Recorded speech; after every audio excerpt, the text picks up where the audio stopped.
আমরা যারা মেসেঞ্জার ব্যবহার করি আর মেসেঞ্জার ব্যবহার করার পরও অনেকে জানতে চেয়েছেন যে ভাই আমার মেসেঞ্জারে আমার কোনো বন্ধু যখন আমাকে মেসেজ দেয় সেই মেসেজটি আমার স্ক্রিনে শো করে না। আমি যখন মেসেঞ্জারে প্রবেশ করি তখনই দেখতে পারি যে আমার বন্ধুরা আমাকে মেসেজ দিয়েছে। এরকম সমস্যা কেন হয়, এর সমাধান কী? তাদের প্রতি আমার অনুরোধ থাকবে, এই রকম সমস্যা যাদের আছে তারা ভিডিওটি কন্টিনিউ করবেন, আর ভিডিওটি কন্টিনিউ করলে এই সমস্যাটি সমাধান করতে পারবেন। ভিডিওটি দেখার আগে আমার অনুরোধ, আমার এই ভিডিওটি আমার ইউটিউব চ্যানেলে দেখে থাকলে অবশ্যই ইউটিউব চ্যানেলটিকে সাবস্ক্রাইব করে রাখবেন, ফেসবুক পেজে দেখে থাকলে অবশ্যই ফেসবুক পেজটিকে ফলো দিয়ে রাখবেন, ভিডিওটি টাইমলাইনে শেয়ার করে রাখবেন যাতে পরবর্তীতে আপনার কাজে আসতে পারে। মেসেঞ্জারে যাদের এই ধরনের সমস্যা তাদের মেন কারণ হলো আপনাদের মোবাইলে একটি সেটিং আছে, সেই সেটিংটি অফ থাকার কারণে এই সমস্যাটি।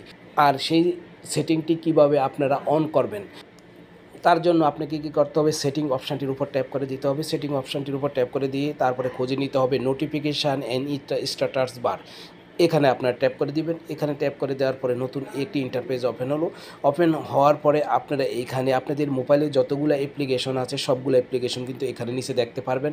আর যদি দেখেন যে নিচে দেখায় না তাহলে আপনারা কী করবেন, ম্যানেজ নোটিফিকেশন, এখানে আপনারা ট্যাপ করে দেবেন।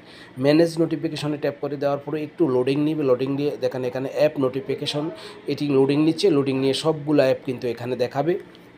দেখেন আমার সবগুলো অ্যাপ এখানে দেখাচ্ছে। দেখানোর পরে আপনারা খুঁজে নেবেন যে আপনাদের মেসেঞ্জারটি কোথায় আছে। আপনাদের মেসেঞ্জারটি যেখানে আছে সেটা খুঁজে নেবেন প্রথমে। দেখেন এটা হলো আমার মেসেঞ্জার।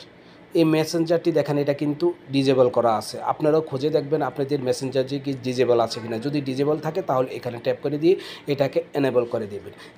এখন থেকে আপনার বন্ধুরা যখন মেসেজ করবে সাথে সাথে সেটা স্ক্রিনে কিন্তু শো করবে। আর যদি আপনি মেসেঞ্জারের মেসেজটি আপনারা বন্ধ রাখতে চান তাহলে আপনি এটাকে বন্ধ করে দিলে এটা আর স্ক্রিনে শো করবে না। আর যদি চান যে না আমার মেসেঞ্জারে মেসেজগুলো স্ক্রিনে শো করো তাহলে আপনারা এখানে ট্যাপ করে দিবেন। এটি হলো আজকের গুরুত্বপূর্ণ সেটিং। ভিডিওটি অবশ্যই অনেকের খুব কাজে আসতে পারে, তাই ভিডিওটি অবশ্যই টাইমলাইনে শেয়ার করে রাখবেন। আর ভিডিওটি যদি দেখে ভালো লাগে তাহলে অবশ্যই একটি লাইক করবেন। ওকে, আল্লাহ হাফেজ, ভালো থাকবেন।